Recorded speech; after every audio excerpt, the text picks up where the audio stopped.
Hello, my dear students. Welcome to Edulab Odisha. आज आम पढ़ा पंचम श्रेणीर नुआ साहित्य बही भाषा महकर प्रथम पाठ गछ कहानी लिखिछन्ति डॉक्टर रामचंद्र नायक। गछ कहानी ए कविताटी को आम टिके स्वर करी पढ़िबा।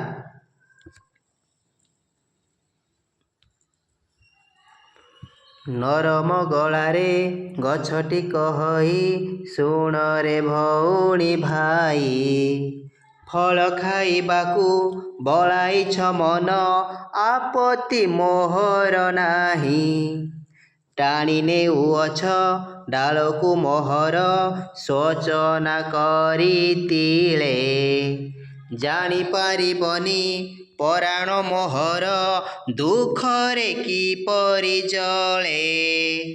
क्षीर नुहे तो लोतक धारारे नयनु झरई मोर, पराण वेदना देउछि बखाणी बारके श्रवण कर। जन्म कालरू केते दुख सही न मानी बरसा झड़ी, खराका कररे डाल पतरकू रखिछि जतने भिड़ी। आजि सिना तुमे ईर्षा करुछ देखि फल माल माल, जानी पारिबनी ए रूप मोहर केते साधनार फल। सानरु हईली बड़ परिजंत करम पथर धारे, करम कुमूल मंतर करीन पर उपकार करे। चेरमूल ठारू डाल पतर रे फूल फल आदि करी, छाईरे आशारा देइछि सभिंकु बकल हृदय चिरी। अंतर फेड़ीण कहुछि तुमकू करनी आकुल मोते, तुमरी सेबारे रहिछि नीति मु खाओरे खाइबो जेते। मफल खाइकी मोहरी आगरे शपथ करे रही, ए सारा जीवन करम पथरे हेला न करिब केही। जगत हितरे गछ लगाइब सबु जीमा जीव भरी, धरणी हसिले आम परिवेश हेब नाही हत सिरी। आशा करुछि कविताटी भल लागिथिबो। एबे कवितार आखिरी अर्थ को बुझिबा। डॉक्टर रामचंद्र नायक कौन कहवाक चाहिए कविता माध्यम रे। से कहते जे गछटी कहूँ नरम गलारे गछटी कही शुणे रे भौणी भाई, फल खाइबाकू बलाइछ मन आपत्ति मोहर नाही। नरम गलारे अर्थात धीर स्वर रे गछटी कहूँ, हे भाई भौणी माने तुम मानू से कहूँ, ए पृथ्वीर प्रतिटी मनुष्य जाति को से कहूँ, हे भाई भौणी माने तमे शुण, फल खाइबाकू मन बलाइछ आपत्ति मोहर नाही। तुम मो गछर फल खाइब मोर कौनसी आपत्ति नाही, मु तुमको विरोध करिबिनी, मु तुमको मना करिबिनी, तुम मो गछर फल खाई पारिब। किंतु से कौन कहूँ, टाणी नेउअछ डालको मोहर सोचना करी तिले, जानी पारिबनी पराण मोहर दुखरे किपरि जले।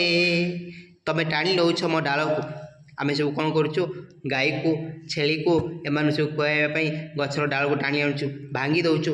तमे सोचना करी तिले टिके हेले मध्य तिले हेले मध्य तमे सोचना अर्थात तमे जो भूल करुच तापाई टिके मन दुख करना, टिके अनुताप करना, टिके पश्चाताप तमे करना।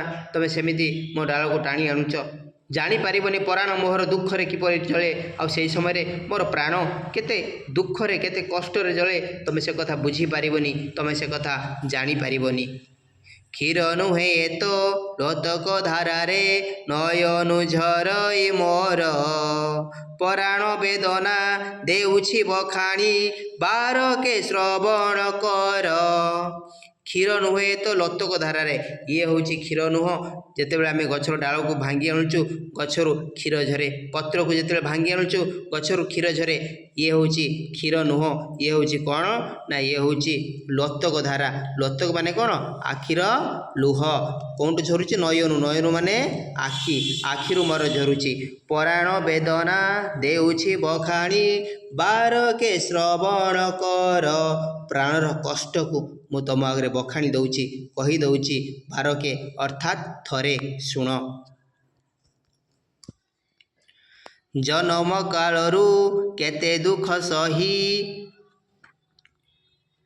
ନ ମାନି ବରଷା ଝଡ଼ି, ଖରା କାକରରେ ଡାଳ ପତରକୁ ରଖିଛି ଯତନେ ଭିଡ଼ି।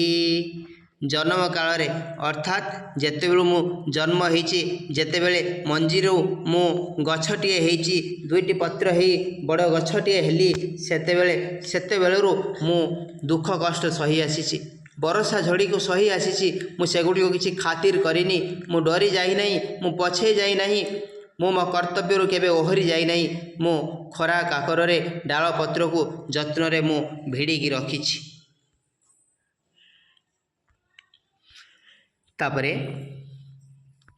ଆଜି ସିନା ତମେ ଈର୍ଷା କରୁଛ ଦେଖି ଫଳ ମାଳ ମାଳ, ଜାଣିପାରିବନି ଏ ରୂପ ମୋହର କେତେ ସାଧନାର ଫଳ। ଆଜି ସିନା ତମେ ଈର୍ଷା କରୁଛ। ଈର୍ଷା ମାନେ ଈର୍ଷା, ଈର୍ଷାର ପଦ୍ୟରୂପ ଈର୍ଷା। ତମେ ସିନା ମୋର ମାଳ ମାଳ ଫଳକୁ ଦେଖିକି ଈର୍ଷା କରୁଛ, କିନ୍ତୁ ତମେ ଜାଣିପାରିବନି ଏଇ ରୂପ ପାଇଁ। ଆଜିର ଏଇ ରୂପ, ଆଜି ଯେଉଁ ଫଳନ୍ତି ଗଛ ତୁମେ ଦେଖୁଛ, ଇଏ ଫଳନ୍ତି ଗଛ ପାଇଁ ମୁଁ କେତେ ସାଧନା କରିଛି। ଇଏ ଫଳ ହେଉଛି ମୋର କେତେ ସାଧନାର ଫଳ। ମୁଁ କେତେ କଷ୍ଟ କରିଛି। ତୁମେମାନେ ପାଠ ପଢ଼ୁଛ, ସକାଳେ ଉଠୁଛ, ପାଠ ପଢ଼ୁଛ, ବହୁତ କଷ୍ଟ କରୁଛ, ତେଣୁ ଏଇଟା ହେଉଛି ସାଧନା। ସ୍କୁଲ ଯାଉଛ, ପାଠ ପଢ଼ୁଛ, ପାଠ ପାଇଁ ପରିଶ୍ରମ କରୁଛ, ଲେଖୁଛ, ପ୍ରଶ୍ନୋତ୍ତର କରୁଛ, ତେଣୁ ତୁମର ଏହା ହେଉଛି ସାଧନା।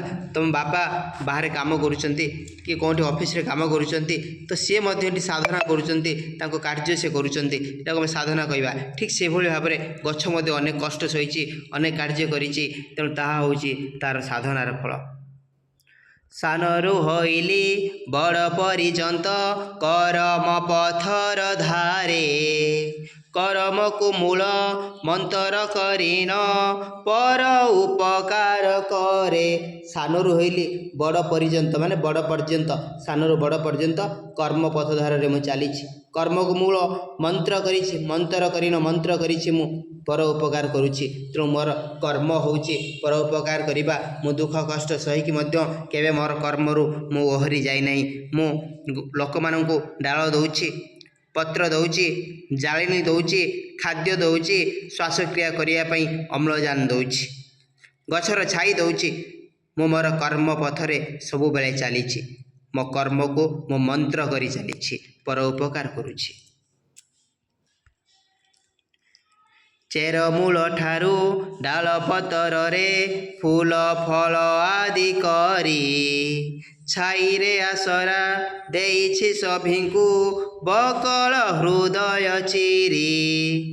ଚେରମୂଳ ଠାରୁ ମୁଁ ଚେର ଦେଉଛି, ମୂଳ ଦେଉଛି, ଡାଳପତ୍ର ଦେଉଛି, ଫୁଲ ଫଳ ଦେଉଛି, ସବୁ ଦେଉଛି। ତାପରେ ଛାଇରେ ବି ମୁଁ ଆଶ୍ରା ଦେଉଛି।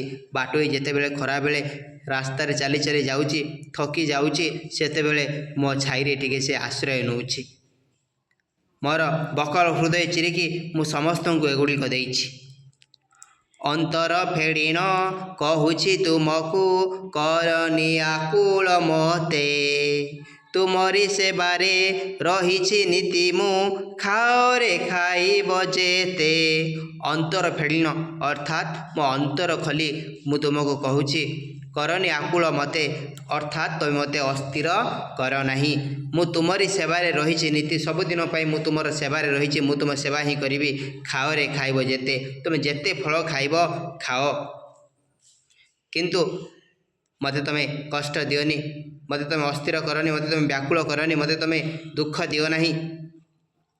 ମଫଳ ଖାଇକି ମୋହରି ଆଗରେ ଶପଥ କରରେ ରହି ଏ ସାରା ଜୀବନ କରମ ପଥରେ ହେଳା ନ କରିବ କେହି। ମୋ ଫଳ ଖାଇକି ମୋହରି ଆଗରେ ତୁମେ ଶପଥ କର ତୁମର ସାରା ଜୀବନ ପର୍ଯ୍ୟନ୍ତ ତୁମେ କର୍ମ ପଥରେ ରହିବ, କେବେ ହେଳା କରିବ ନାହିଁ।